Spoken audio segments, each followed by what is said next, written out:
اچھا حافظ صاحب، جس طرح سے ہم دیکھتے ہیں کہ آج کل ہر گھر میں کہیں نہ کہیں میاں بیوی میں ناچاکی ہو جاتی ہے، لڑائی جھگڑا ہو جاتا ہے، بات ڈائیورس تک پہنچ جاتی ہے اور پھر بچے بہت زیادہ افیکٹ ہو رہے ہوتے ہیں، اور جس طرح سے ہم نے مینشن بھی کیا کہ یہ سارے شیطان کے اہداف ہوتے ہیں جو یہ سب کرنا چاہ رہا ہوتا ہے. تو ایسے کیا عمل کرنا چاہیے، اپنے رویوں میں کیا تبدیلی پہلے تو لانی چاہیے جس سے یہ کہ حسن اخلاق کے ساتھ آپس میں ایک دوسرے کے ساتھ رہ سکیں؟ جی بسم اللہ الرحمن الرحیم. قرآن کریم کی 3 آیات ہیں. 3 آیات جو نکاح کے وقت پڑھی جاتی ہیں. ایک اتقوا اللہ حق تقاتی ہی ہے، اور اسی طرح اتقوا اللہ قولوا قولا سدیدا اور یا ایھا الناس اتقوا ربکم الذی خلقکم من نفس واحدہ. اس میں ایک ایسا رول اصول اس میں دیا گیا ہے کہ رشتوں کو جو آپس میں ملانا ہے اور میاں بیوی کے ادارے میں آنا ہے وہ اتقوا اللہ کی بنیاد پہ آؤ. دنیا کا سب سے بڑا اصول اتقوا اللہ ہے. اتقوا اللہ، جس کو اللہ کا تقوی اور اللہ کا خوف ہوتا ہے نا، عزیر بھائی دنیا میں اس کو کسی جگہ بھی بٹھا دے وہ بد اخلاقی کا شکار نہیں ہوگا، بد مزاجی کا شکار نہیں ہوگا، وہ لڑائی جھگڑے کا وہ شکار نہیں ہوگا. اسی طرح وہ ایک دوسرے کے حقوق کے اوپر ڈاکہ نہیں ڈالے گا اور ایک دوسرے کے ساتھ وہ اختلاف نہیں کرے. اسے پتہ ہے کہ میرا رب مجھے دیکھ رہا ہے، اسے پتہ ہے کہ میرا رب میری رہنمائی کر رہا ہے، اسے پتہ ہے کہ میں نے اپنی بیوی سے متعلق کی ہی ایک بات نہیں ہے. یہاں دیکھیں مرد کی کتنی نسبتیں ہیں، عورت کی کتنی نسبتیں ہیں. عورت ایک نسبت سے ہار جاتی ہے اور مرد ایک نسبت سے ہار جاتا ہے. مرد نے اپنے بیٹے ہونے کی نسبت کو بھی ادا کرنا ہے، مرد نے اپنے بھائی کی نسبت کو بھی ادا کرنا ہے، مرد نے اپنے خامد ہونے کی نسبت کو بھی ادا کرنا ہے، اور مرد نے اپنے چچو ہیں، چچا وغیرہ کے نام پر، ماموں کے نام پر، اور اسی طرح پڑوسی کے نام پر. یہ مرد اپنی ساری ڈگریاں صرف بنیادی طور پہ کس کی بنیاد پہ کر سکتا ہے؟ اتقوا اللہ. اسے پتہ ہے کہ بیوی کو بیوی کا حق دینا ہے اور ماں کو ماں کا حق دینا ہے اور بہن کو بہن کا حق دینا ہے. جب یہ حقوق صحیح برابر قرآن و سنت کی روشنی میں ادا ہو رہے ہوں گے تو بیوی کو کبھی بھی اختلاف نہیں ہوگا اور بیوی کو اعتراض نہیں ہوگا. جس وقت آپ بہن کی بات پہ لگ کے بیوی کو سناتے ہیں اور بیوی پہ اعتماد نہیں کرتے اور بیوی کو اعتبار نہیں دیتے اور بیوی کو اچھا اخلاق نہیں دیتے تو پھر بیوی لازمی بات ہے وہ آپ کے اوپر بولے گی. قرآن کریم نے ایک دوسرا اصول دیا ہے، وہ بڑا اہم ہے. ایک تو میں نے اتقوا اللہ کا اصول، اور دوسرا یہ ہے کہ وعاشروہن بالمعروف. آپ صرف دین کی دنیا میں رہتے رہتے اس طرح باتیں نہ کریں بلکہ آپ سماج کو دیکھیں، سماج کے سماجی اصولوں کے مطابق آپ ان کی رہنمائی کریں. مثلا آپ گھر میں دال روٹی جو بنائی ہے لیکن معاشرے میں جو چل رہا ہے وہ بھائی کبھی کبھی برگر بھی ہونا چاہیے، کبھی کبھی پیزا بھی ہونا چاہیے اور کبھی کبھی ڈیلے بھی چیک کر لو. بات سمجھ رہے کہ کیا کیا، تو اس میں کوئی مشکل نہیں ہے اور پریشانی نہیں ہے. آپ نے اگر شادی کے بندھن میں اپنے آپ کو باندھنا ہے تو وَلَهُنَّ مِثْلُ الَّذِي عَلَيْهِنَّ بِالْمَعْرُوفِ. یہ قرآن مجید کی اتنی زبردست قسم کے آیات ہیں اور حدیث میں اس کی وضاحت بھی ہے. اِذَا طَعِمْتَ أَن تُطْعِمَهَا اِذَا طَعِمْتَ. جب بھی تو کچھ باہر سے کھائے یا گھر میں کھائے، جیسا کھائے اس کو بھی کھلاتا رہے. یہ نہیں ہے کہ آپ کے لباس میں، آپ کے وضع قطع میں آپ کو آسمان پہ بات کر رہے ہیں اور باہر مسکرا کے اور ہنس کے کھلکھلا کے ایسے جیسے کلی کھلی ہوئی ہے، جیسے پھول کھلا ہوا ہے ایسے، اور جس وقت گھر میں جائے تو ویسٹ انڈیز کے 12 بجے ہوئے ہیں. بات سمجھ رہے ہیں؟ حالانکہ آپ کی خوش اخلاقی کے سب سے بڑے جو حقدار ہیں وہ تو آپ کے گھر والے ہیں، آپ کے گھر والے ہیں. خیرکم خیرکم لأہلی وانا خیرکم لأہلی. رسول کائنات کا فرمان ہے کہ تم میں سے بہترین شخص وہ ہے جو اپنی بیوی کے لیے، اہل خانہ کے لیے، اپنے بچوں کے لیے. آپ گھر میں جا داخل ہو تو بابا بابا بابا ماما اس طرح کی آوازیں آنی شروع ہو جائے، اس سے پتہ چلتا ہے کہ آپ کے بچے آپ سے محبت کرتے ہیں. آپ کی بیوی آپ کا انتظار کرے یا آپ بیوی کے لیے انتظار کچھ چیزیں لے کے جائیں، یہ چیزیں ہیں. ہمارے لوگ پتہ ہے کیا کہ اپنے مزاج میں ہر بندے کو ڈالنا چاہتے ہیں اور پھر پہلے دن بلی مارنا چاہتے ہیں. وہ مثال ہے نا کہ کسی نے کہانی پڑھا دی مرد کو کہ پہلے دن بلی مارنی ہے تو اس نے اپنے رویے میں ایسی عجیب عجیب قسم کی سلوٹیں اپنے چہرے پہ، تو اس کو بھی کسی نے سمجھایا ہوا تھا کہ پہلے دن ہی بلا مارنا ہے. تو آپ اندازہ کریں اس نے پستول رکھا ہوا، اس نے ڈنڈا رکھا ہوا. اس نے جس وقت رکھا نا بھئی اس طریقے سے ہوتا ہے. ایسے لوگوں، اچھے لوگوں سے تربیت لیں. اچھے لوگوں سے تربیت لینے کا مطلب کیا ہے؟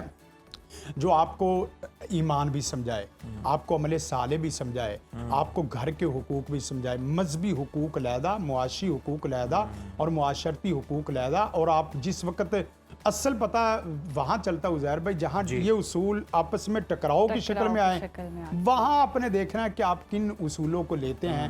قرآن و سنت آپ کی رہنمائی کرتا ہے ہر اس جگہ پہ جہاں پھنسے ہوئے ہیں.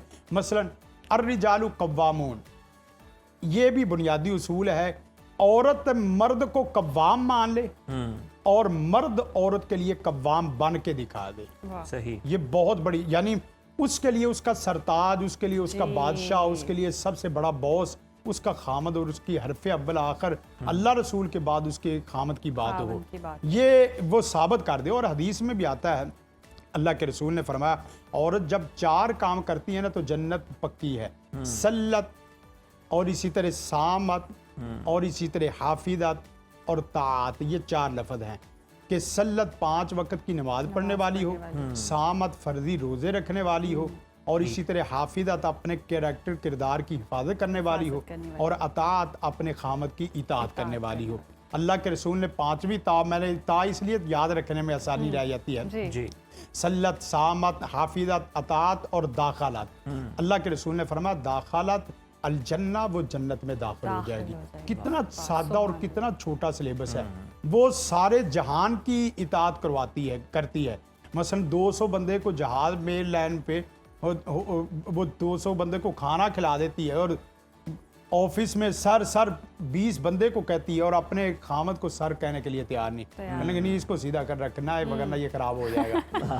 نہیں اس کو سر کہہ کے سر پہ نہیں نہ چڑھانا. ہاں بالکل بالکل، یعنی دونوں سر درد نہ ہو جائے. رویوں میں فلیکسیبلٹی رکھنی چاہیے اور سیکریفائز کرنا پڑتا ہے. یہ نہیں ہو سکتا کہ آپ نے اس بندے کے مشورے پہ جا کے گھر میں آپ نے بڑا پکا سا منہ بنا لیا ہے جو اپنے گھر میں خود ذلیل ہو رہا ہے، اس کے بھی گھر کا ماحول خراب ہے، وہ آپ کو بھی اپنے مشورے الٹے دے کے آپ کے بھی گھر کا ماحول خراب. دیکھیں قرآن مجید نے کتنی بڑی بڑی مثالیں، آپ یقین کریں ان کی تفاسیر میں جائیں اور ان کے جو بڑے بڑے مفسرین فاتو حرثکم، یہ تمہاری کھیتی. اب کھیتی کا مطلب یہ نہیں ہے کہ آپ میاں بیوی کے ازدواجی تعلقات، مطلب یہ ہے کہ کھیتی آپ کی ماں کی طرح ہوتی ہے. جیسے کسانوں میں کھیتی آپ کی ماں، اس میں یہ ہے اس کے تمام حقوق کا، اس کے مواسم کا، اس کے تمام چیزوں کا خیال رکھا جاتا ہے. اور کتنا زبردست یہ لفظ ہے ہننا لباس لکم. ایک مخلوق کو اللہ تعالیٰ نے لباس سے نوازا ہے، اور وہ دنیا کی مخلوق وہ انسان ہے، کسی مخلوق میں لباس نہیں. اور اس میں لباس کا مطلب کیا ہے کہ اس کے ہر قسم کے رازداری کی باتیں اس کے لیے لباس ہے، اس کے ہر چیز میں پردہ پوشی والی بات ہے. اب مرد اپنی کہانی باہر اور عورت اپنی کہانی باہر، اپنا منصف نہ کسی کو بنائے، اپنا ثالث کسی کو نہ بنائے. ہمارے ہاں یہ ہوتی ہے کہ بھابیاں بھی منصف بن رہی ہوتی، دیورانیاں اور جٹھانیاں بھی، جس سے ان کو اپنا مفاد ہوتا ہے، ان کو اپنا مفاد ہوتا ہے. یہ تو ایک اوور آل جو فیملیز کے اندر پرابلم ہوتی ہے، اور پھر اب ہمارے رویوں کے اندر بھی مسائل ہوتے ہیں اور گھر کے اندر ہوتے ہیں. لیکن قاری صاحب یہ بھی دیکھا گیا ہے کہ ہوتا یہ ہے کہ مسئلہ کوئی اتنا بڑا نہیں ہوتا، چھوٹی سی بات ہوتی ہے لیکن وہ بگڑتے بگڑتے اتنی بگڑ جاتی ہے کہ سمجھ ہی نہیں آتا کہ یہ معاملات ہے کیا. اب اس میں کس طرح سے شیطان کا عمل دخل ہے، اس کا اندازہ کس طرح سے لگایا جا سکتا ہے؟ بچنے کے لیے کون سے وظائف ہیں، یہ بھی ذرا عطا کریں. دیکھیں سب سے بڑی بچنے والا وظیفہ تو آپ نماز ہے اور ذکر ہے اور دعا ہے، اور پھر ساتھ ساتھ جو ہے نا وہ ان کو کھلانا پلانا جو عملی طور پہ ہے. تو جملوں سے نہیں ٹوٹنا چاہیے اور الفاظ سے نہیں توڑنا اور جوڑنا چاہیے. آپ اپنے رویوں کی اتنا مضبوط کر لیں کہ اللہ کی رحمت ہو جائے.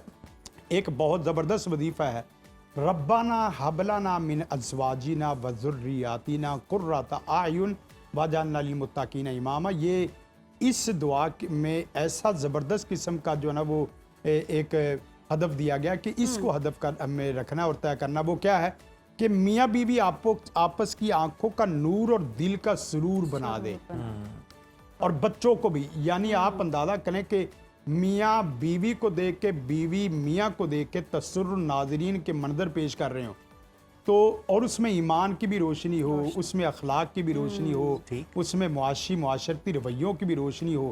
یہ نہیں ہے کہ آپ ادھر تہجد پڑھ رہے ہیں اور آپ کے کپڑے اتنے میلے کو چلے ہیں کہ بندے کو دیکھ کے کیا ہے، اور اسی طرح عورت آپ کو دیکھ کے جو نا وہ اس کو ایک عجیب بہوبلا نظر آ جانا. سنو میں سچ کہہ رہا ہوں، اس کی وجہ یہ ہے کہ مرد نہیں، سیدھی بات ہے، مرد جس طرح مرد چاہتا ہے ادھر سے حور العین ہو، اور وہ بھی چاہتی جبریل ہو.